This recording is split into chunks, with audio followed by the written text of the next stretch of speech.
Momen pembagian raport semester pertama yang bertepatan dengan Hari Ibu di tanggal 22 Desember diisi dengan kegiatan yang bertemakan kasih sayang ibu kepada anak-anaknya oleh pihak Madrasah Ibtidaiyah Al-Qolam Cibung Bulang Kabupaten Bogor. Momen Hari Ibu ini dilakukan dengan memberikan sekuntum bunga dan prosesi mencuci kaki ibu dari siswa-siswinya. Kegiatan ini dilakukan oleh pihak sekolah dengan tujuan untuk memberikan pembelajaran kepada siswa agar senantiasa menghormati dan menyayangi ibu dengan setulus hati. Anak-anak semakin pintar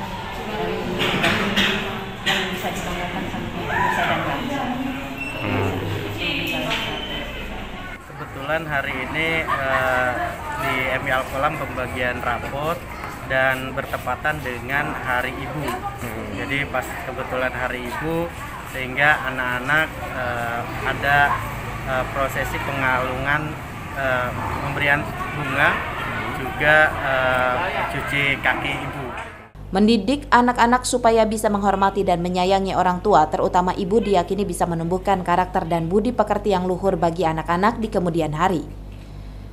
Dari Cibung Bulang, Kabupaten Bogor, Mande Jajar melaporkan.